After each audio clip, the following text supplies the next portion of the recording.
Miss হবে না আপনার পছন্দের টিভি শো। দেখুন জি5 অ্যাপে একদম ফ্রি।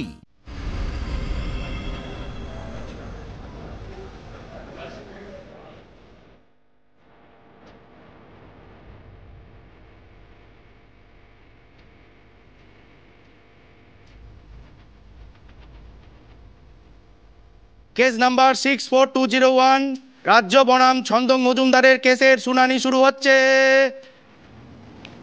সরকার পক্ষ থেকে আপনি আছেন অন্নবাবু? আগে হ্যাঁ, ধন্যবাদ।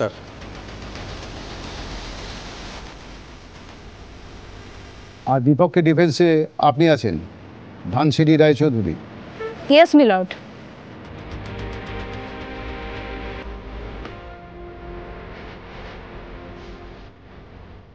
অন্নবাবু, আপনি শুনানি শুরু করুন। ধর্মবতার এই কেসটা খুবই সহজ। এটা নিম্ন আদালতে একবার বিচার হয়ে গেছে, আবার ঠিক আছে। পয়েন্টে আসি ইওর অনার। আসামি ছন্দক মজুমদার গোপনে বিয়ে করেন জয়িতা রায়কে। জয়িতা রায় খুব বড়লোক ঘরের মেয়ে। তার বাবা মার ইচ্ছে ছিল না যে এই বিয়েটা হোক। নানা কারণে তাদের মধ্যে ঝামেলা হতো। ছন্দক মজুমদারের একটা অন্য সম্পর্কও ছিল। ঝগড়ার মুহূর্তে ছন্দককে তার স্ত্রীকে শাসাতেও পর্যন্ত দেখা গিয়েছে। একদিন রাগ সামলাতে না পেরে ছন্দক মজুমদার তার স্ত্রী জয়িতা রায়কে হাতুড়ি দিয়ে খুন করে। সুপরিকল্পিতভাবে একটা ট্রেনের টিকিট কেটেও নিজের কাছে রেখে দিয়েছিল, যাতে অ্যালিবাই হিসেবে আদালতে পেশ করা যায়। আর মারণাস্ত্র লুকোনো ছিল একটা ছোট বাগানের জমির নিচে। সমস্ত ডিটেলস আদালতকে দেওয়া আছে। এখন ডিফেন্স কি কারণে ছন্দক মজুমদারকে ভাবছে নির্দোষ, সেটাই তো বোঝা যাচ্ছে না। ধর্মবতার, আমার মনে হয় আদালতের মূল্যবান সময় নষ্ট করা হচ্ছে। সরকার পক্ষ থেকে এই কেস খারিজ করার জন্য আমি আদালতের কাছে অনুরোধ জানাচ্ছি।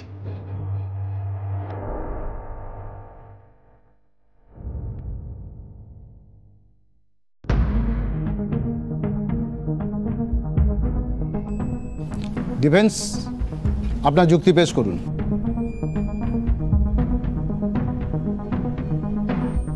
ধর্মাবতার আদালতের সামনে যে সমস্ত সাক্ষ্য প্রমাণ পেশ করা হয়েছিল আগের অ্যাপিলে, সেই সমস্ত সাক্ষ্য প্রমাণ মিথ্যে।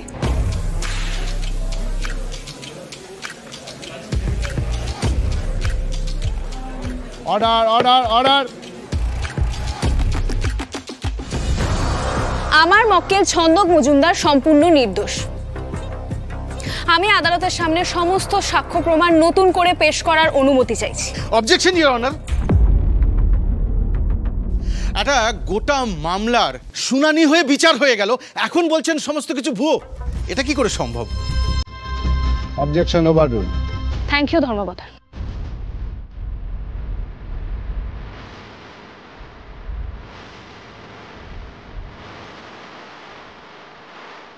অ্যাডভোকেট রায়চৌধুরী, আপনি নতুন করে কি তথ্য প্রমাণ দিতে চান যাতে আসামি নির্দোষ প্রমাণিত হয়, সেটা আদালতে পেশ করুন। ধর্মাবতার, আমি সমস্ত সাক্ষ্য প্রমাণ পেশ করার আগে আসামির ওপর একটা পরীক্ষা করতে চাই। অনুমতি দেওয়া হলো। Thank you.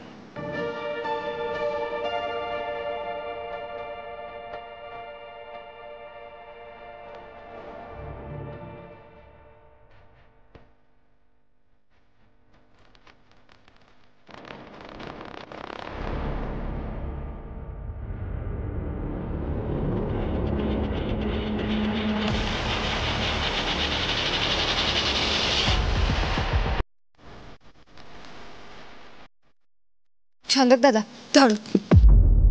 Objection your honour. এটা কি হচ্ছে? আদালত কি খেলার জায়গা?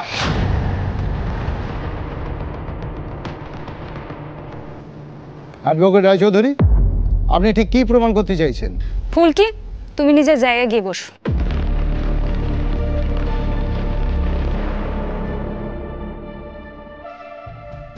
ধর্মাবতার, দুম করে যদি আপনার দিকে কিছু ধেয়ে আসে, আপনি আপনার সহজাত রিফ্লেক্সে কাজ করুন। পয়েন্ট টু বি নোটেড ধর্মাবতার, ছন্দক মজুমদারও বলটা ধরার ক্ষেত্রে তার ডান হাত ব্যবহার করেছে, বাঁ হাত নয়।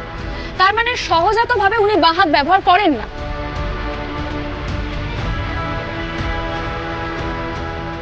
অবজেকশন, তাতে কি এসে গেল? তাতে এসে গেল ধর্মাবতার। এর আগের শুনানিতে যে পোস্টমর্টম রিপোর্ট আদালতে পেশ করা হয়েছিল সেটা নকল।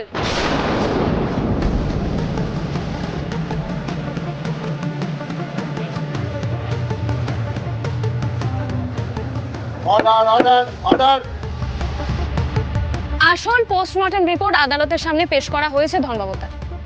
Exhibit number 1।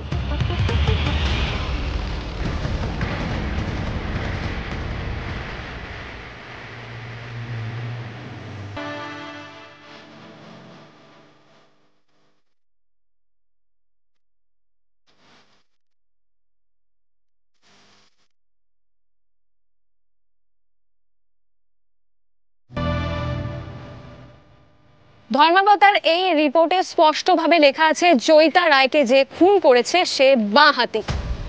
তাহলে ছন্দক মজুমদার কি করে খুনি হতে পারে ধর্মাবতার?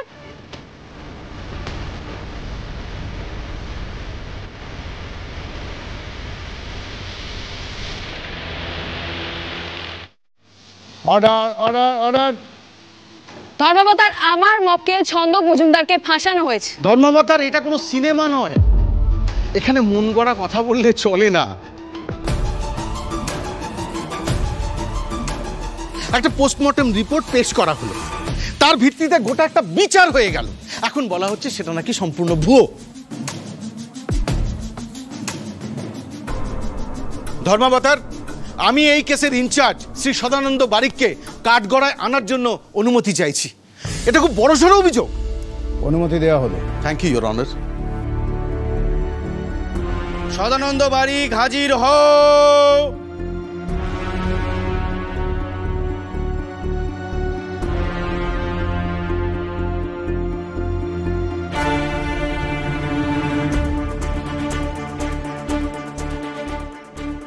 জানো, তুই সোজা রিপুদলন চট্টোপাধ্যায়কে ডাকলি না কেন? দাঁড়া দা ভাই, আগে পুলিশ থেকে বলুক। ওরা কি অজুহাত দিচ্ছে আগে শুনি, তারপর বলবো।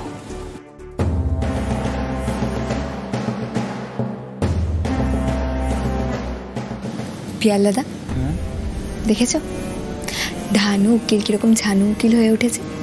একদম। বলুন, যাহা বলিব সত্য বলিব, সত্য বই মিথ্যা বলিব না।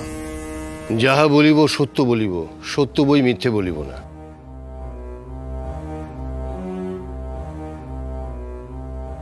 মিস্টার সদানন্দ বারিক, আপনি তো এই কেসটার ইনচার্জ ছিলেন। ডিফেন্স কাউন্সিলের বক্তব্য হচ্ছে এই কেসে যে পোস্টমর্টম রিপোর্ট দেওয়া হয়েছিল তা সম্পূর্ণ ভুয়ো, মিথ্যে। আপনি এই সম্পর্কে কি জানেন সেটা আমাদের মহামান্য আদালতকে জানান।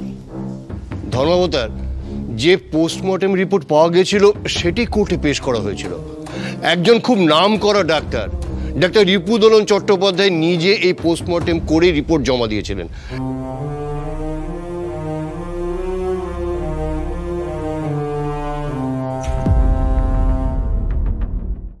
জি5 ডাউনলোড করুন আর সব এপিসোড দেখুন একদম ফ্রি।